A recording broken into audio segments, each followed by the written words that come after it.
El informe de hoy tiene dos disparadores. El primero, no sé si podrán recordar, un repaso que hicimos hace poco sobre los diferentes accidentes nucleares que tuvieron lugar en nuestra historia. Por supuesto hablamos de Fukushima y de Chernobyl, los dos accidentes más graves de la historia, pero también de otros que precedieron a estos dos. Windscale, 3 Mile Island, Kiss Team, entre otros. El otro disparador tiene que ver con una noticia que anduvo dando vueltas en las últimas semanas. El buque Express Pearl, que transportaba 1.500 contenedores de productos químicos, entre ellos ácido nítrico, sustancia que se utiliza para la elaboración de TNT, empezó con una fuga a pocos kilómetros de la costa de Colombo, en Sri Lanka. Estuvo prendido fuego durante varios días desde el 20 de mayo y es hasta innecesario marcar cuáles son las gravísimas consecuencias ambientales de todo esto. No solo por los contenedores químicos que se espera que sean removidos para evitar que el desastre sea aún mayor, sino también por la degradación y los lixiviados de la descomposición del barco. ¿Cuántos barcos o buques hundidos debe haber en el fondo del mar? Varios. Y estoy seguro que contribuyen a la contaminación y es un factor más que debe tenerse en cuenta a la hora de hablar de la terrible contaminación que azota a los ecosistemas marinos. Siguiendo entonces estos dos disparadores, vamos a hacer hoy un repaso sobre los diferentes desastres de derrames y vertidos en el mar en la historia.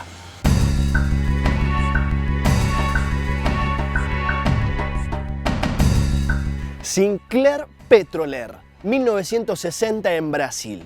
Una de las primeras grandes catástrofes que tuvo que hacer frente a nuestro planeta.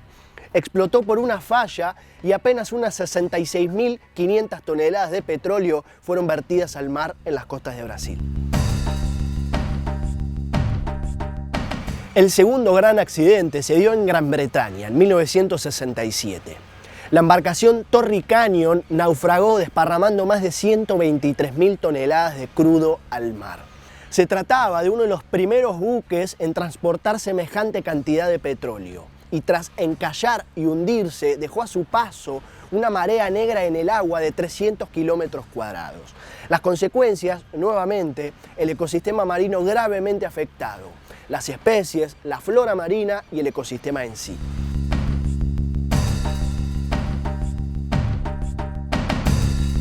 El buque Urquiola, en Galicia, España, 1976.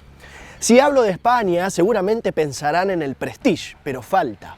Porque lamentablemente España ha sido protagonista de diferentes desastres petroleros a lo largo de su historia, siendo Galicia la zona más afectada de todas. En las costas de La Coruña, más de 100.000 toneladas de crudo fueron a parar al mar luego de que el buque encallara y posteriormente se prendiera fuego.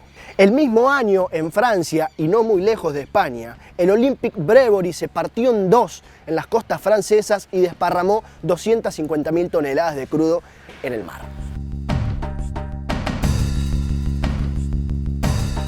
De las decenas de desastres marítimos que hay, solo 12 de esos superaban la carga de 100.000 toneladas de petróleo.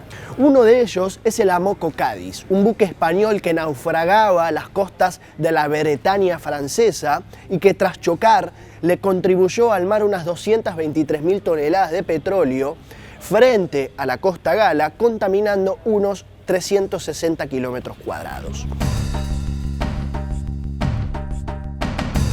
Cruzamos el océano Atlántico y nos vamos para el Caribe. El Atlantic Empress en 1979. Un choque de dos buques tras una tormenta tropical hizo que se derramaran 287.000 toneladas de petróleo en el mar, siendo el accidente que mayor cantidad de petróleo ha vertido en la historia. Castillo de Belver, 1983 en Sudáfrica, 252.000 toneladas de petróleo y ahora sí un icónico, el Exxon Valdez. En 1989 un buque perteneciente a Estados Unidos chocó contra un arrecife en Alaska y volcó más de 42.000 toneladas de petróleo. Las consecuencias, más de 250 kilómetros cuadrados de marea negra y el peor desastre ambiental de la historia del país.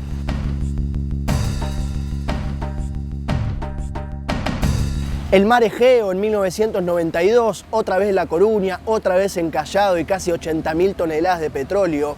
el Sea Empress de Gales en 1996 y ahora sí, el Prestige. Quizás el accidente más recordado de todos por su cercanía temporal. Este barco se dirigía a Gibraltar cuando se hundió con 66.000 toneladas de petróleo en el año 2002. Fue remolcado hasta Galicia mientras perdía toda esa cantidad de crudo y se trata, por supuesto, y obviamente, del peor evento ambiental en la historia de España.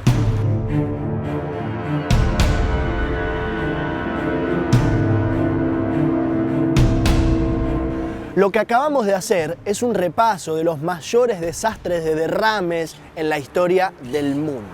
Como habrán podido notar, fue un repaso internacional y eso no significa que Argentina no esté ahí, porque Argentina no es la excepción a nada, ni a lo bueno ni a lo malo. Y por supuesto que tenemos nuestros desastres marítimos. Magdalena, el peor derrame de petróleo en agua dulce de la historia del mundo, y Villa Inflamable, la explosión de un buque de combustible de carga en Dock Sud, son dos ejemplos clarísimos que tenemos muy cerca, dentro de la provincia de Buenos Aires. Dos ejemplos cercanos, más que claros, que nos muestran las consecuencias de estos accidentes, los escenarios que dejan y sobre todo los lugares invivibles en los que paradójicamente sigue viviendo gente.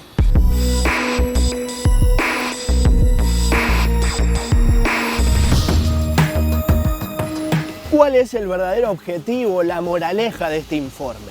Por un lado, conocer sobre estos temas, porque como bien sabemos, un entendimiento más profundo sobre el pasado nos ayuda a comprender mejor el presente.